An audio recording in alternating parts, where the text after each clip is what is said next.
प्रिय भक्तजनों, पौष मास कृष्ण पक्ष की सफला एकादशी का महात्म।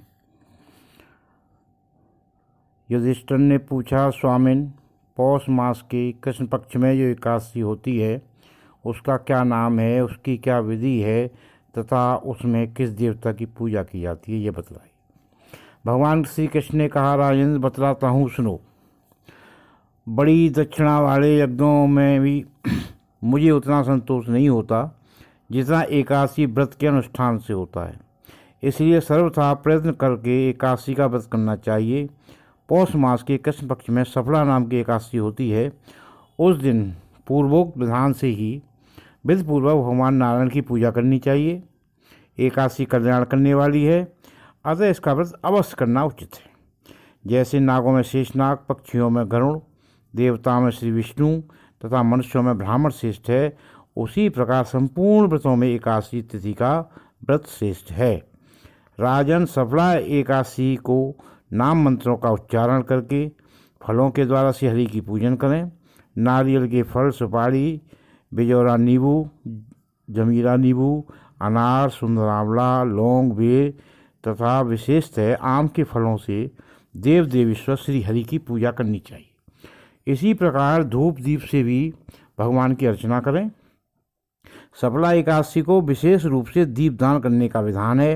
रात को वैष्णव पुरुषों के साथ जागरण करना चाहिए। जागरण करने वाले को जिस फल की प्राप्ति होती है वह हजारों वर्ष तपस्या करने से भी नहीं मिलता। नृपश्रेष्ठ, अब सफला एकादशी की शुभ कारणी कथा सुनो। चंपापति नाम के से विख्यात एक पुरी है जो कभी राजा महिष्मत की राजधानी थी। राजर्षि महिष्मत के 5 पुत्र थे। उनमें जो श्रेष्ठ था वह सदा पाप कर्म में ही लगा रहता था।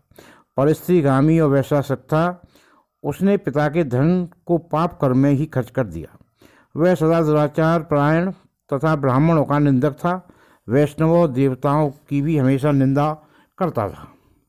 अपने पुत्र का ऐसा पापाचारी देखकर राजा महिष्मत ने राजकुमारों में उनका नाम लुम्भक रख दिया। फिर पिता और भाइयों से मिलकर उसे राज्य से बाहर निकाल दिया। लुम्बक उस नगर से निकलकर गहन वन में चला गया। वहीं रहकर वह पापी से प्राय समूचे नगर का धन लूट लिया।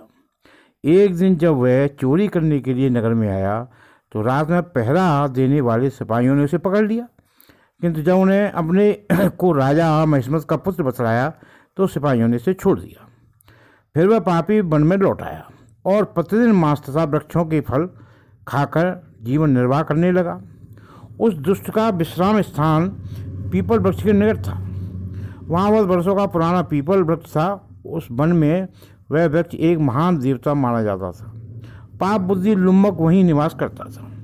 बहुत दिनों के पश्चात एक दिन किसी संचित पुण्य के प्रभाव से उसके द्वारा एकादशी के व्रत का पालन हो गया। पौष मास में कृष्ण पक्ष की दशमी के दिन पापिष्ट लुम्बक ने वृक्षों के फल खाए और वस्त्रहीन होने के कारण रात भर जाड़े का कष्ट होगा। उस समय न तो उसे नींद आई और न आराम ही मिला। वह निष्प्राण सा हो गया था। सूर्योदय होने पर भी उस पापी को होश नहीं हुआ। सफला एकादशी के दिन भी लुम्बक बेहोश पड़ा रहा। दोपहर होने उसे चेतना प्राप्त हुई। फिर इधर उधर दृष्टि डालकर वह आसन से उठा और लंगड़े की भांति पैरों से बार बार लड़खड़ाता हुआ वन के भीतर गया। वह भूख से दुर्बल और पीड़ित हो रहा था। राजन, उस समय लुम्बक बहुत से फल लेकर ज्यों ही विश्राम स्थल पर लौटा त्यों ही सूर्यदेव अस्त हो गया। तब उसने वृक्ष की जड़ में बहुत से फल निवेदन करते हुए कहा, इन फलों से लक्ष्मीपति भगवान विष्णु संतुष्ट हों। यूँ केवल लुम्बर ने रात भर नींद नहीं ली। इस प्रकार अनायास ही उसने इस व्रत का पालन कर लिया। उस समय सहसा आकाशवाणी हुई, राजकुमार, तुम सफला एकादशी के प्रसाद से राज्य और पुत्र प्राप्त कर। बहुत अच्छा कहकर उसने यह वरदान स्वीकार कर लिया। इसके बाद उसका दिव्य रूप हो गया। तब से उसकी उत्तम बुद्धि भगवान विष्णु के भजन में लग गई। दिव्य आभूषणों की शोभा से संपन्न होकर उसने अकंटक राज्य प्राप्त किया और 15 वर्षों तक वह उसका संचालन करता रहा। उस समय भगवान श्री कृष्ण की कृपा से उसके मनोज्ञ नामक पुत्र उत्पन्न हुआ। जब वह बड़ा हुआ तो लुम्बक ने तुरंत ही राज की ममता छोड़कर उसे पुत्र को सौंप दिया और वह भगवान श्री कृष्ण के समीप चला गया। जहाँ जाकर मनुष्य कभी शोक में नहीं पड़ता। राजन, इस प्रकार जो सफला एकादशी का उत्तम व्रत करता है वह इस लोक में सुख भोग कर मरने के पश्चात मोक्ष को प्राप्त करता है। संसार में वे मनुष्य धन्य हैं जो सफला एकादशी के व्रत में लगे रहते हैं, उन्हीं का जन्म सफल है। महाराज, इनकी महिमा को पढ़ने, सुनने तथा उसके अनुसार आचरण करने से मनुष्य राज सूर्य जग का फल प्राप्त करता है। ये सफला एकादशी के व्रत की कथा आपको सुनाई, कैसी लगी आप सभी भक्त लोग बताएं। चैनल को सब्सक्राइब करें और लाइक करें। बहुत बहुत धन्यवाद।